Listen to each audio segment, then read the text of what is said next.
just a few seconds. All right, yeah, just let me know when, or is my screen shared? Yes, we have already begun. I'll let you know when we will start with your session.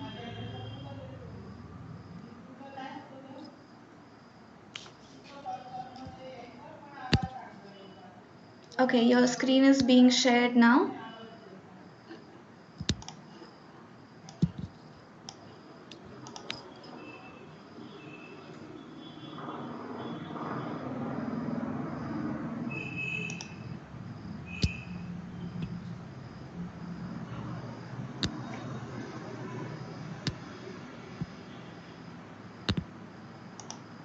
Hello everyone. We had a little bit of technical issue there, so we are late a little bit by 7 minutes. Extremely sorry for that. Ellen is with us now and the issue has been resolved, so we'd be good to go. Extremely sorry to keep you all waiting. I'm sure that you all are really excited for today's session about astrophotography for scientific applications. So I'm Shweta from AstronEra and I welcome you all to AstroStream with Ellen Glad. Again, Ellen is my friend and she is an optical engineer from California.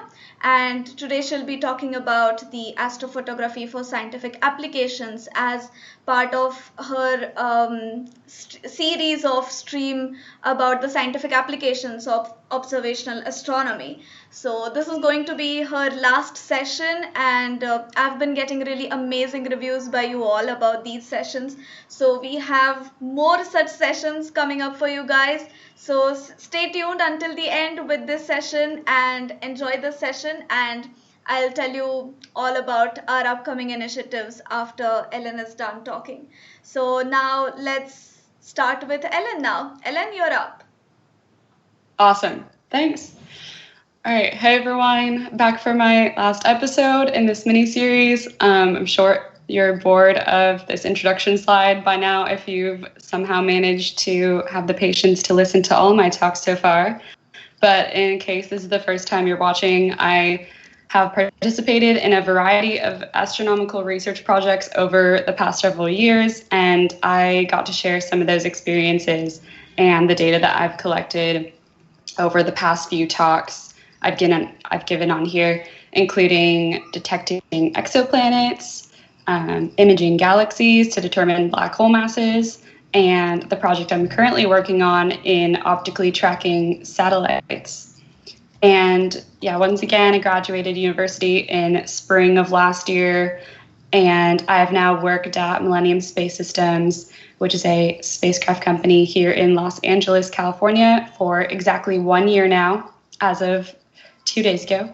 And I'm loving every minute of getting to work as an optical engineer and incorporate what I love in my hobby in astronomy and telescopes and cameras, and incorporate that into building satellites.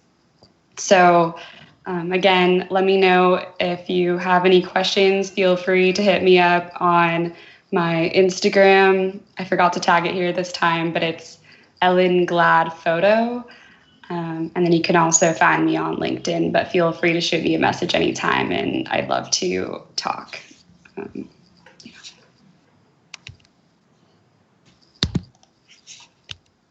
All right.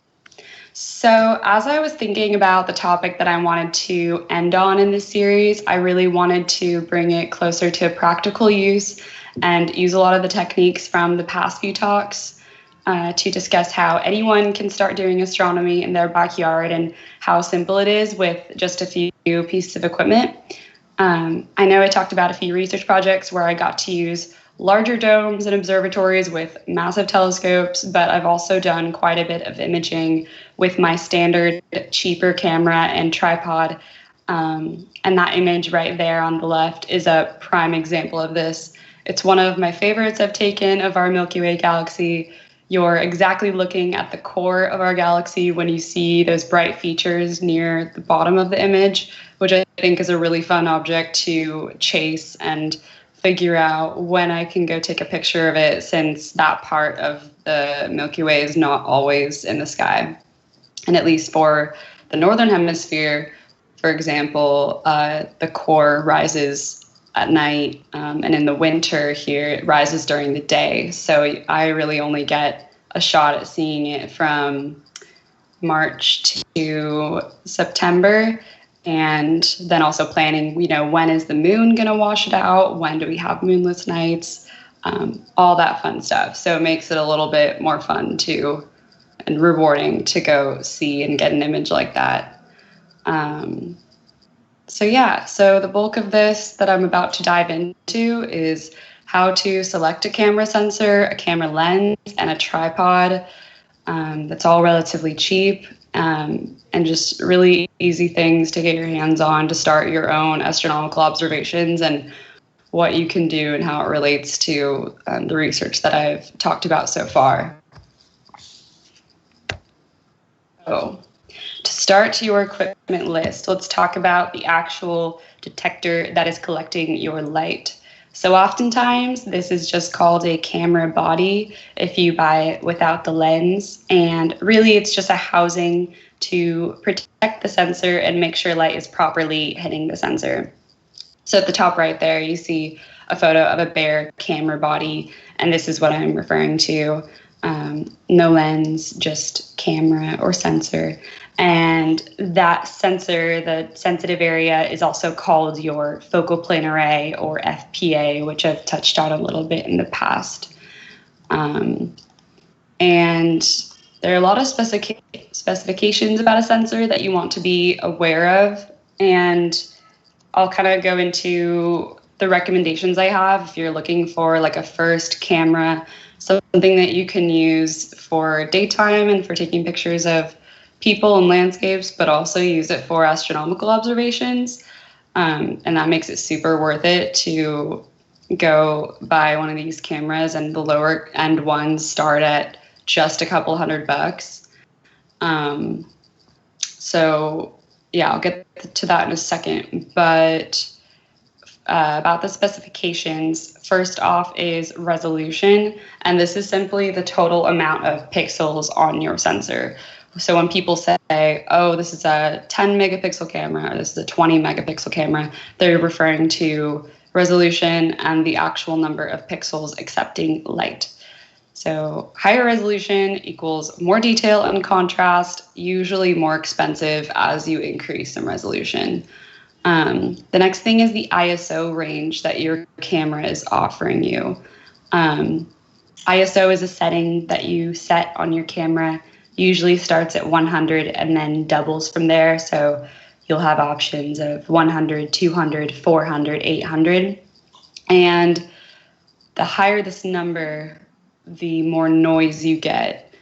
But it's important for astrophotography because you raise that number to increase the amount of light hitting your sensor. So for like typical Milky Way shooting, I'll bump it up to like 3200, which my camera can handle because it's slightly geared towards astrophotography. But there are other, even better sensors that I could get that handle that noise well, and it doesn't show as much noise as my personal sensor does. So yeah, it's a balancing game, and you want to pick a camera that has a higher ISO range that maybe can allow you to go up to several thousand, just so that when you're bumping it up to 1600 and 3200 to be able to get the shot that you want, you're not being overwhelmed with noise and grain in your photo. And then the next thing to consider is you're either going to be buying a full frame sensor or a crop sensor, which is also called an APS-C. They're just different format sizes, and a full frame sensor will give you a larger format size. So if you were to use the same lens on a full frame sensor and then a crop frame sensor, the image would appear larger on the full frame sensor, which is really confusing. You would think that they all have one format size, but those are the two types. Full frame cameras are usually a bit more expensive just because you're getting typically higher resolution, you're getting more light, and you're maximizing the amount of lens that you're using when you attach a lens to it. So that's something else to consider. But so it's better to, or it might be worth considering, going for a crop sensor to start out with, just because they're a lot easier to get your hands on, cheaper. And then in the future, if you want to upgrade, you can get a full frame. And then for color versus monochrome, I know I've talked about this a little bit in the previous weeks of why I use monochrome cameras usually to take data. When you're buying a DSLR, it's usually going to be a color camera, so you can't really do much about that. But it's just good to know that monochrome cameras will accept more light data because a color camera has something called a Bayer filter over its sensor, and that just limits the amount of actual light that you're collecting. But just something to note. And if you are actually trying to just do strict data, then you might want to go to a formal astronomy camera and not just a DSLR. And then the last thing, which I've also talked about, CMOS versus CCD. These are just types of sensors and like how the actual sensor is manufactured and made. We're talking about DSLR photography today, so those are all going to have CMOS sensors, which have faster readout speeds and in some cases lower noise than CCD cameras. So that's great, but just keep in mind if you're looking specifically for a CCD camera, I don't think I've seen a DSLR that has one, but I might be wrong about that. So if you're shopping for a camera, these are my recommendations in the lower left of kind of just what I've heard so far and what I heard recommendations from friends and what I personally have used.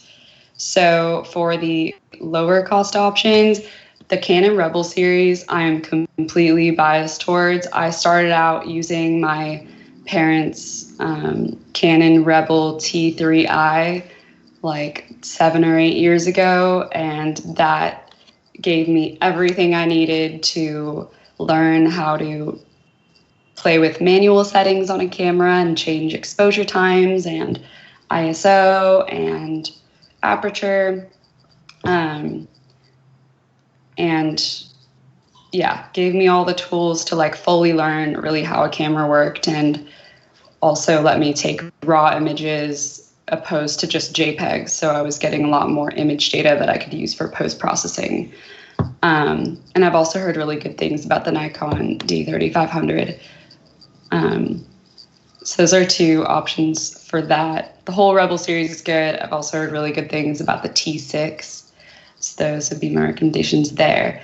And if you're looking to maybe upgrade, or if you're looking for a lot higher of a resolution, I personally have the Canon 6D, which is great for low noise. I've loved it. I've had it for like 5 or 6 years, and I still don't have a reason to upgrade, even though I use it a ton.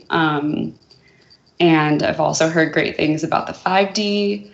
Canon also has their EOS R series, which is their mirrorless full frame, like more geared towards astrophotography line, which I've heard great things about.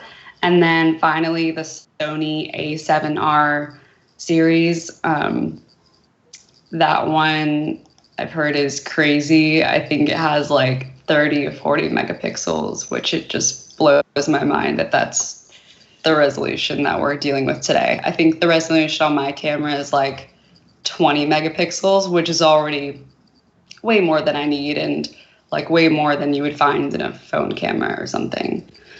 So yeah, that's a little about cameras. And then now that you have your camera, how do you pick a lens to attach to it? So we have to understand first what a lens affects and how that's going to affect what types of images you're trying to get. So these two things are focal length and aperture. So let's talk about focal length first. The longer the focal length, the more narrow your field of view is. So if I'm looking into deep space I'm probably using a telescope or the same thing as a long lens. It's probably has a focal length of 3,000, 4,000, 5,000 millimeters. Very, very long focal lengths, and I'm getting a really tight field of view.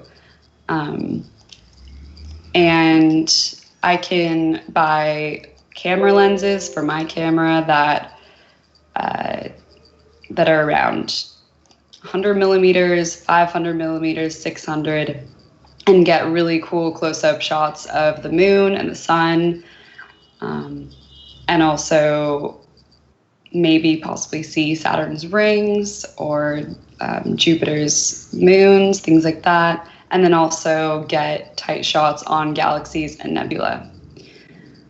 And if I'm taking a landscape image, or if I'm taking Milky Way, all good. Yeah, should I start over with this slide? No, the slide was like just 2 seconds ago. There was some problem. Perfect. Okay. Just a second. Okay. Okay, buffering. Okay, cool. Okay, we are on. Perfect. Okay. So yeah, if I am taking a landscape image and I'm trying to get the whole sky above me and really get like a wide field of view, I'm going to want a much shorter focal length. And this can range anywhere from 10 millimeters to 35 millimeters. Once you go below 10 millimeters, it's just, there's way too much distortion effects around the edges of the image. Even the range from 10. Ellen, are you there? Can you start with the aperture again? We lost you there again for a second. You were talking about aperture. Okay. Gotcha. Yeah. So aperture, physical amount of light coming in. It's one of the trickiest things to understand, as it's called many things. Aperture is the same thing as your focal ratio of the system, which is your aperture diameter divided by your focal length, but it's also called your f number or your f-stop.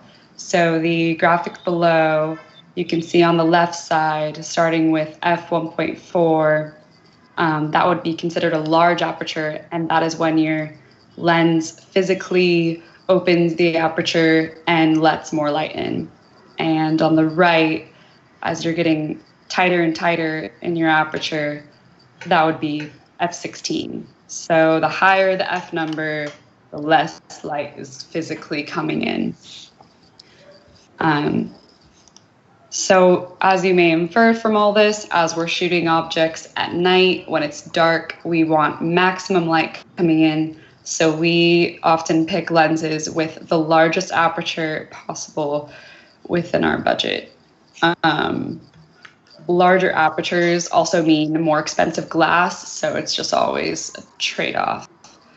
And the other really important thing to talk about when you're using aperture to decide what lens you want is that it will be defined by the largest aperture that it can use. So if I see a lens that's called an f2.8, it can probably use apertures from f2.8 to f22. But another lens that's called an f1.4 can use apertures all the way from 1.4 to f22. So you can always use a range, but they'll call them by the largest one that it can go to, because that's usually what people are buying them for. All right, so now that we've talked a little bit about camera and lens selection and how to combine the two to create something that's going to take light in at night really nicely, you want something to put your camera on so that it stays stable and you can take long exposures. Any exposure that you take that's over or that's longer than 1/80th of a second, you need a tripod, something to put it on to keep it stable. You can't even take a 1-second exposure while holding it. It's going to show jitter and shake in the image, and it's not going to turn out nicely. And for Milky Way photos, any photos of the stars, you're probably using exposure times up to 20 or 30 seconds. And then if you're tracking objects, you can end up taking 10-minute, 30-minute exposures too. So it's really important that you set this up well. You have two options, and one is a bit easier than the other. I have the easier option currently, which is just a normal tripod. This is also cheaper, completely recommend looking just for a very basic tripod, something that's going to hold your camera. You can usually buy them for under 30 or 50 bucks. On the right there, that Sarui tripod on the bottom right is the one I currently have, and it's worked awesome.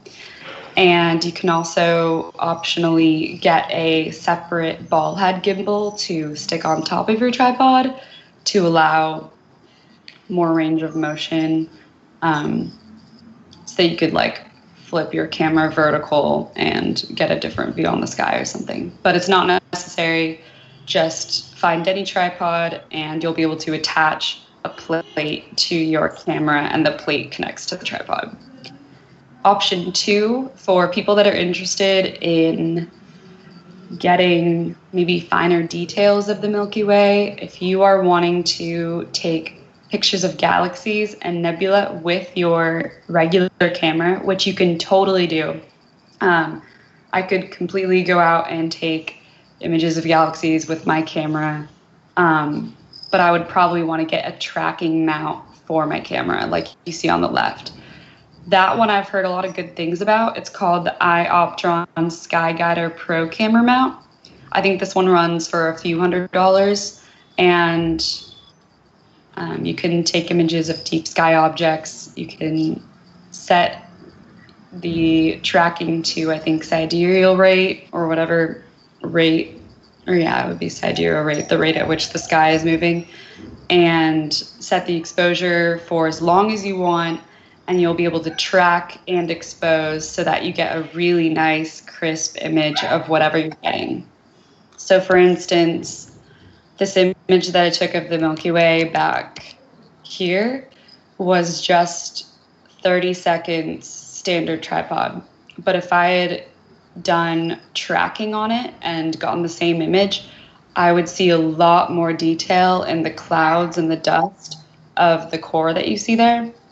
And I'm really jealous of people who have taken images like that, because those are super stunning and really crazy, because you get a lot of detail that you can never see with your eyes. So yeah, tracking camera mounts are super fun. And so if you're interested in that, completely recommend going with that. Yeah. All right.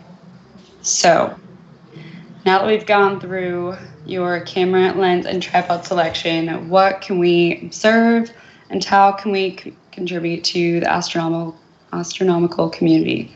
And there are endless ways, but I wanted to start off with something that is kind of relevant to a couple of my other talks, and something I thought was really cool to try out with a DSLR that I haven't even tried out before. So if you remember from the second talk, I think, about using photometry, which is measuring light brightness over time to detect exoplanets by imaging a star over time and seeing in the image when the light would, or seeing over time when the brightness would decrease.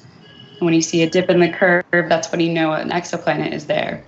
And you can totally do that with a regular camera too.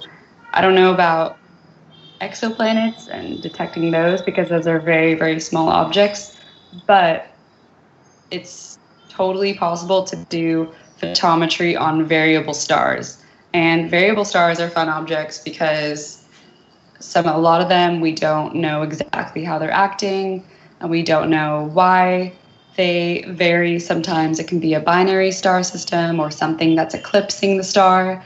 And this plot right here is an example. This object is called Epsilon Aurigae, and this is a really fun object because I think every 27 years, the star gets eclipsed for 2 years. So the dip that you see there is over about a 2-year period of when this star was being eclipsed from 2009 to 2011. And every single data point on there was taken by an amateur astronomer. So I thought that was a really neat way of being able to contribute to these findings and trying to understand these interesting objects and these variable stars just with a regular DSLR.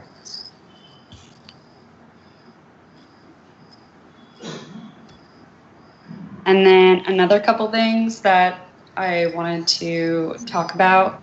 The first one on the left, that's an image that I put together a few years ago. Over the course of a month, I took images of the moon. It was with my old Canon T3i, super inexpensive camera, and I had my old tripod at the time. That was probably only $20. And I would set up my camera and take pictures of the moon phases over the course of a month. And then I stitched that photo together so you could see all the phases there against a random sunset image that I took. So that also gave me a lot of practice with Photoshop and some image processing. And so that was a fun project and fun goal that I set for myself that I think is a nice, easy, low effort sort of project that can give you a really fun result. And then the other thing, which I have not done, and this is one of my goals for the next couple of years, is producing something called an analemma. And hopefully you can see the shape that's there. These are images of the sun all stitched together. And this is produced from over the course of a year. If you go out and take an image of the sun from the same location, maybe 30 or 40 times throughout the year, but always needs to be in the same spot, you will produce a image that looks like this, where it's kind of like a figure 8 shape. And this comes from the fact that the Earth is tilted at 23.5 degrees. So if we were just at 0 degrees, we would not see a pattern like that. But super fun, like again, low effort. Any camera can take an image of the sun, and that also gives practice in stacking images, post-processing, and kind of like setting up your photography setup a handful of times to be able to work towards stitching together a fun image like that. And that's called an analemma again.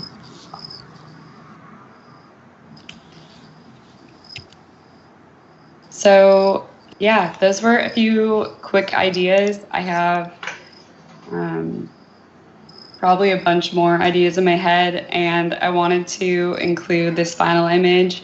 This was Comet Neowise from a few weeks ago, which some of you guys may have seen. This was the first comet that I've ever seen in my life, so that was super fun to go chase it down. I think it took me 3 separate tries to go see it and go somewhere dark enough to see it.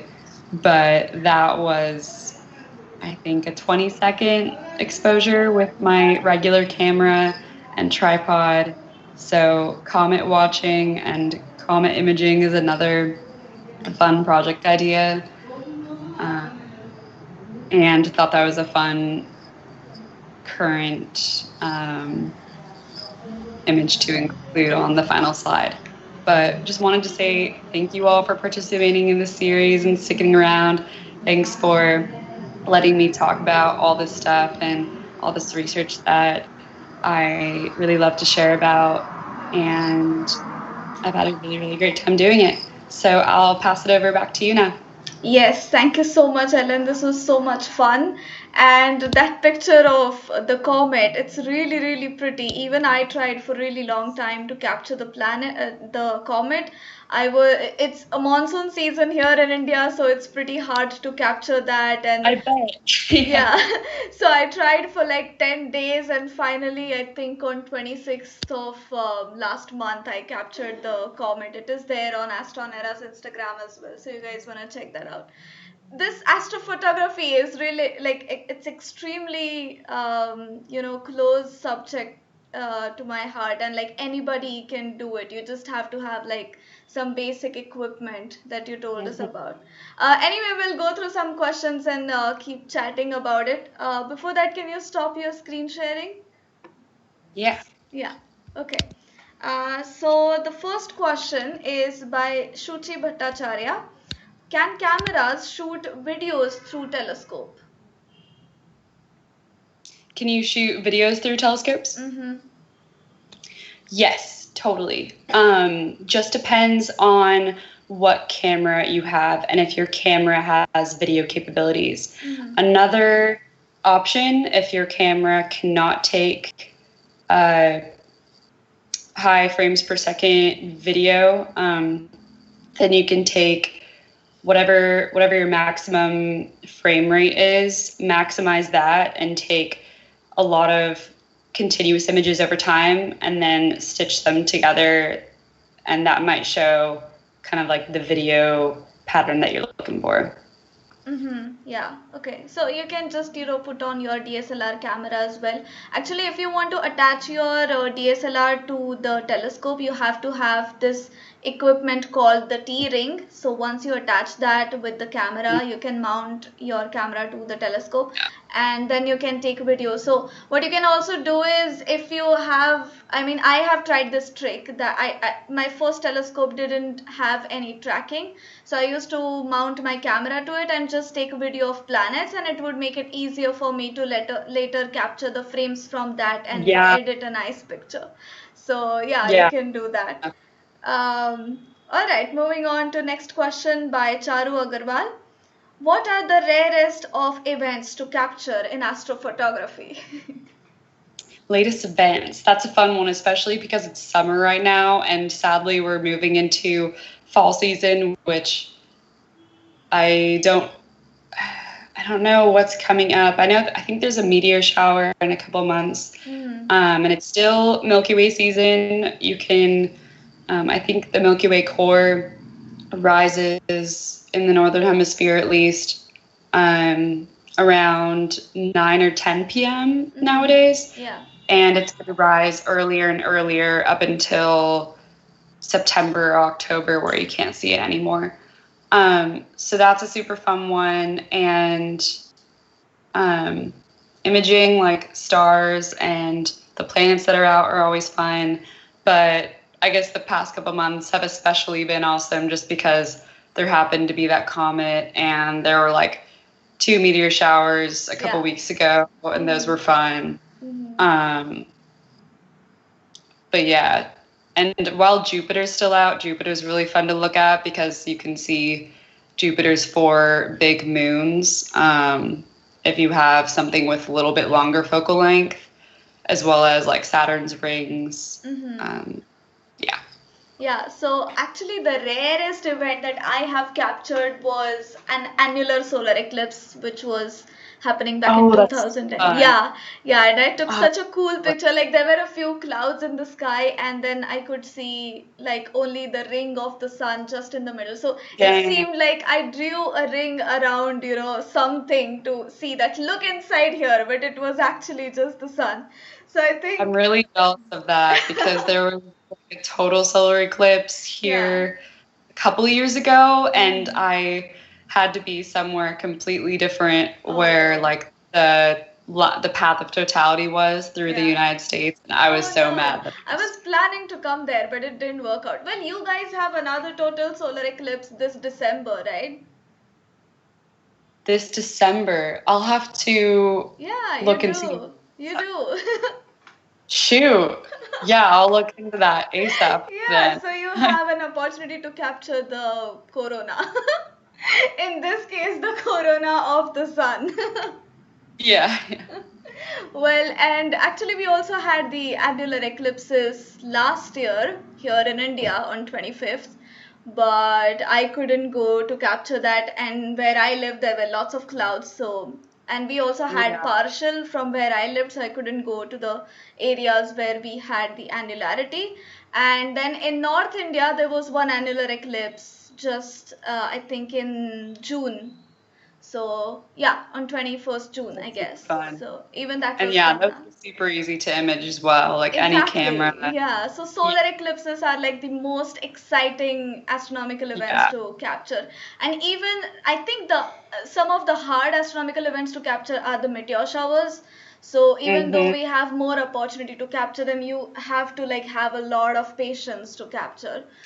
Yeah, Yeah. yeah. You have to be sitting and like taking images for hours to Yeah. get a few in your shots, and they happen so fast. Yeah, but if you know where the originating point is and if you have a wide enough range, you get like an amazing meteor shower picture. So if you guys want to try, you can try taking meteor shower picture for India after the monsoon season, of course. So on 17th of November, there's Leonids meteor shower when you can go out and try to capture.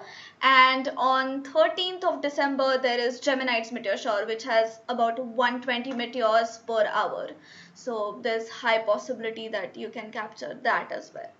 Okay, moving on. We have question from Parth Morankar. What are the differences in images captured from CCD and ordinary cameras? Yeah, even I want to know that.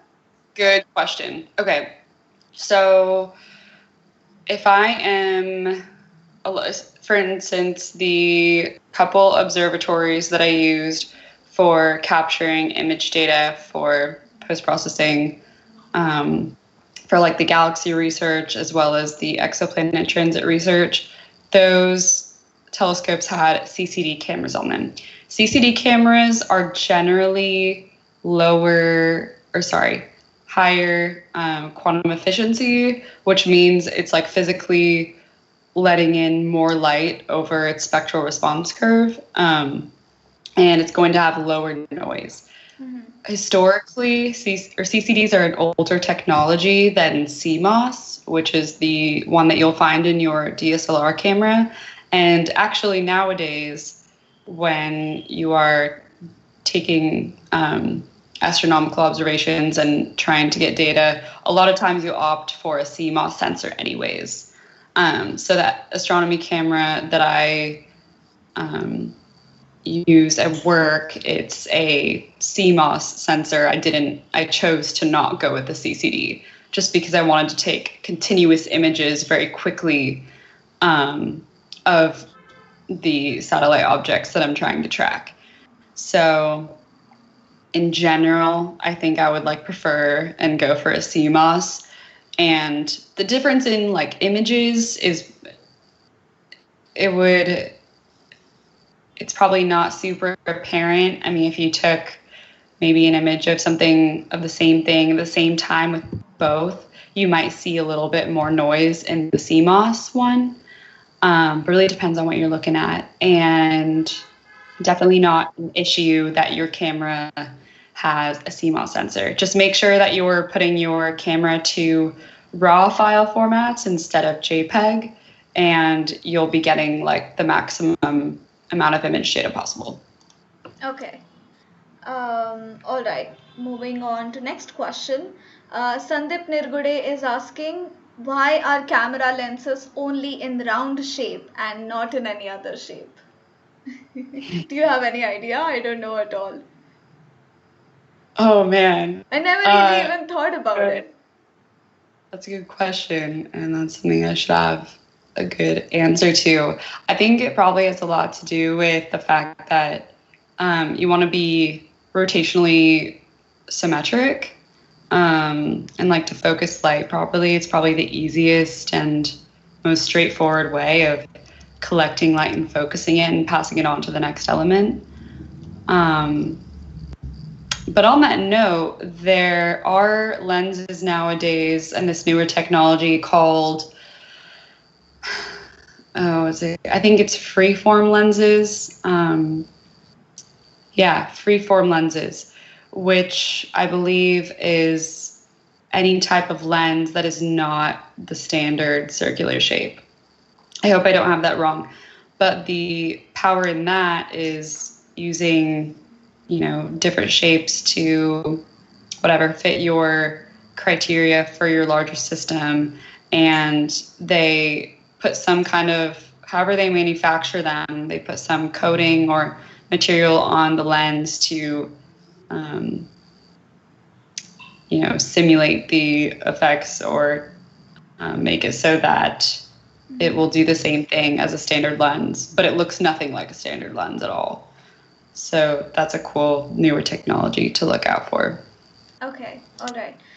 So Sandeep Nirgude also has another question. What object was eclipsing the star you mentioned earlier?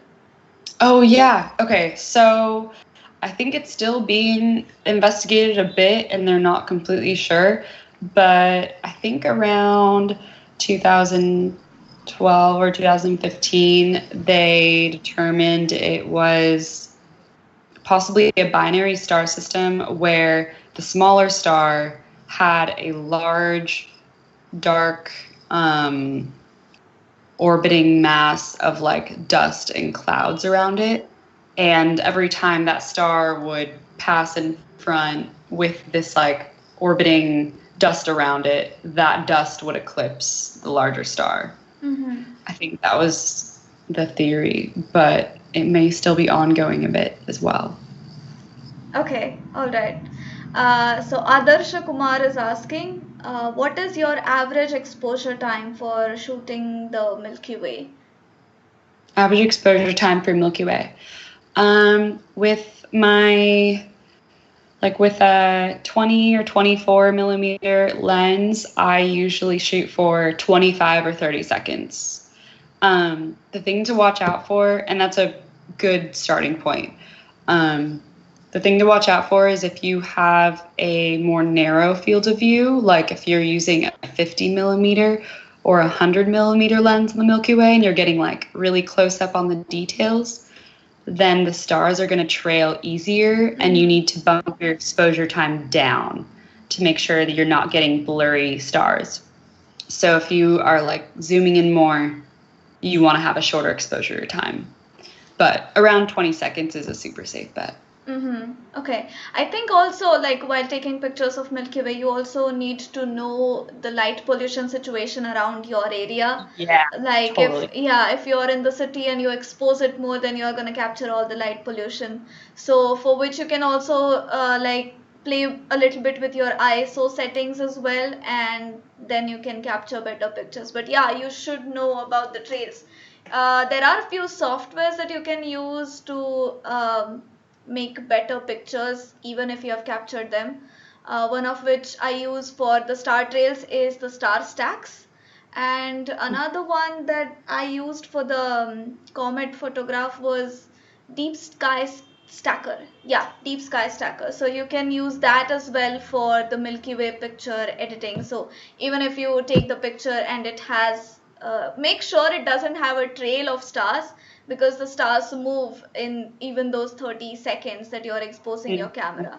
So you really have to be careful with that.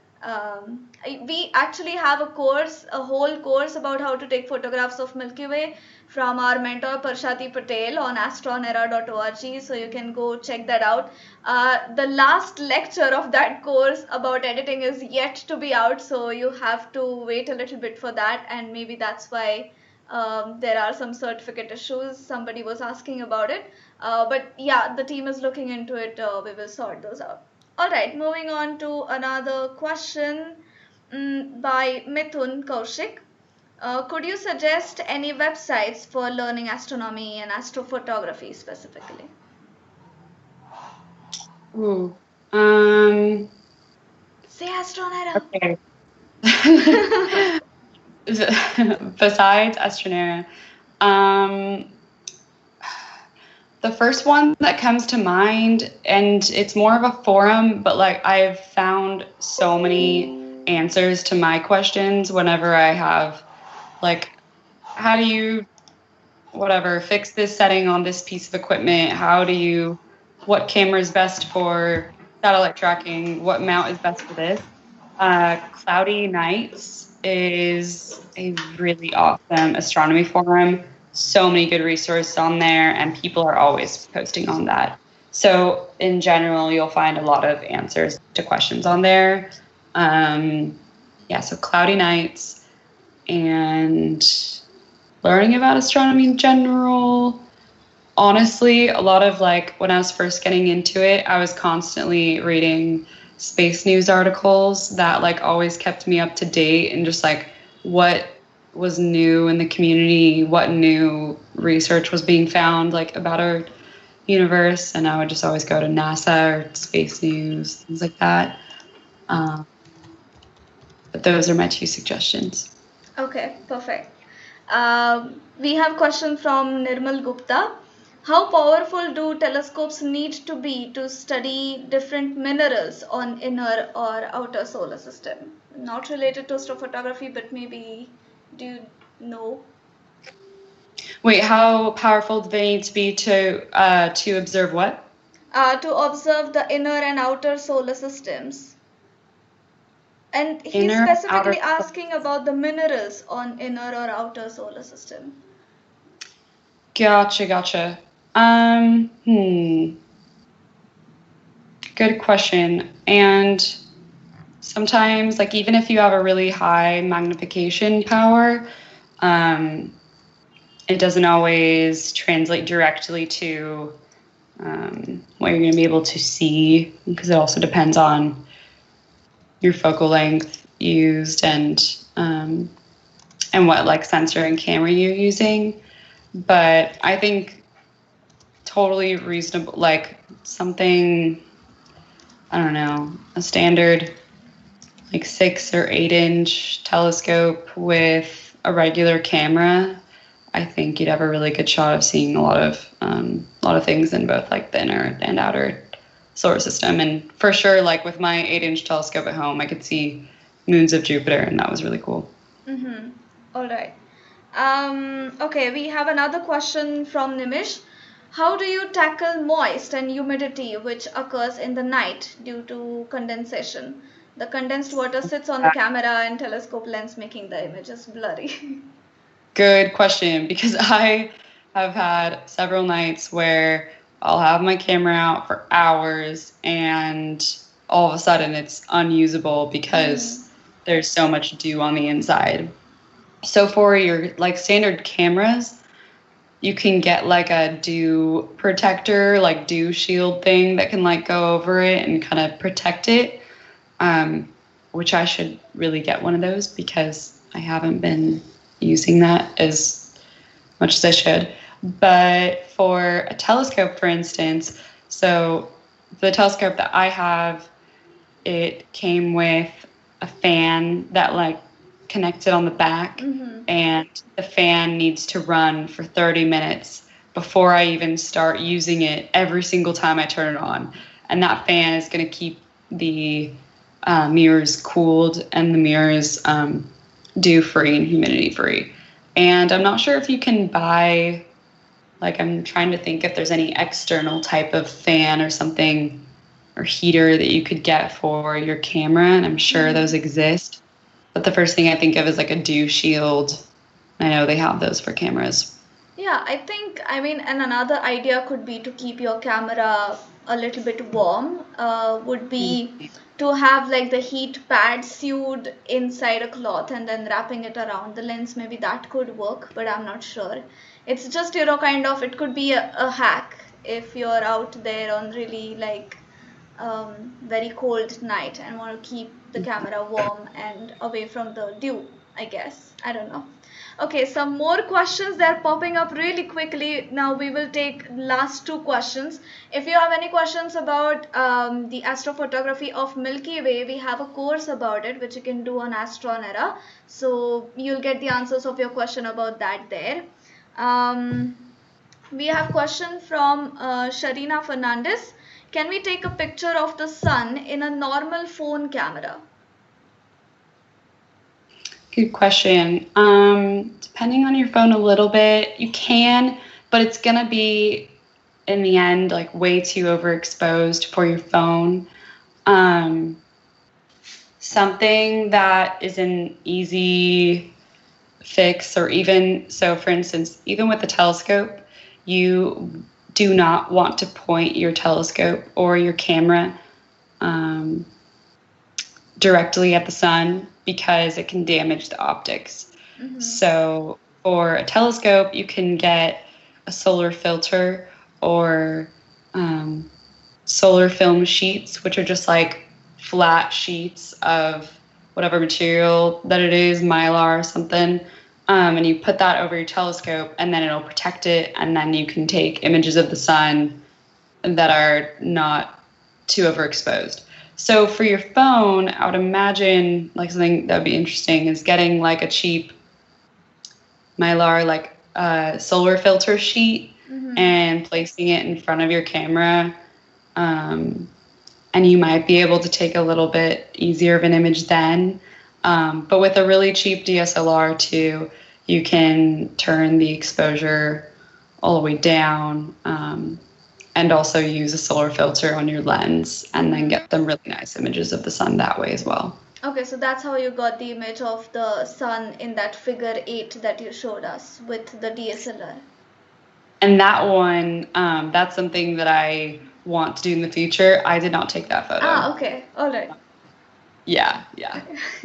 Okay, cool. One last question we are going to take by Adarsh Kumar again. How do you deal with the spherical and optical aberration? Are there any special lenses or something different with the cameras to deal with that? Gotcha. So I haven't thankfully run into like spherical or other types of optical aberrations, including like coma or chromatic aberrations. I can see it a little bit when I'm taking very high ISO images where there's a lot of noise. Sometimes I'll see chromatic aberrations, but it's never been something on like standard lenses that has been a problem. Although that does remind me, for instance, for the telescope that I'm currently using, coma aberrations are a huge issue with that telescope in particular. And so I bought a coma corrector, which is just like a little filter that helps correct that aberration. Okay. Yeah. All right. Just this one last question, Ellen. I think it's interesting by Nirmal Gupta. Are there any objects in the space that we can only capture if we go at certain heights? Or like we have to go a bit further? For example, we have sent Hubble Space Telescope. So what kind of images that it captures that we cannot capture from the Earth? Okay. So there, and why space telescopes are so important and why we spend the money to get them up there is because we are limited by our atmosphere. Our atmosphere prevents us from fully like getting all the image data possible. We deal with diffraction. Like the reason you see stars twinkle at night a little bit, they're not like static, is because of our atmosphere. And even looking at or taking spectra of things, you're always going to see spectral features of our own atmosphere when you're trying to take spectral data of objects. So once you're in space, away from it, and also just you're, away from any light pollution, you're getting a really nice clean slate of dark sky. You don't have to deal with any extra spectral features. You don't have to deal with diffraction and any light that our atmosphere is blocking as well. For instance, also the light coming from the sun on the ground for us, the irradiance in watts per meter squared that we get is 1,000 watts per meter squared. But once you go above the atmosphere, you are receiving 1365 watts per meter squared. So the light, like the difference in the amount of light received is different. And that kind of shows how big the atmosphere has an impact. Mm-hmm. Okay, perfect. All right then. I think these are all the questions that we are going to take for today. This was our last session with Ellen, and I have so many announcements to do.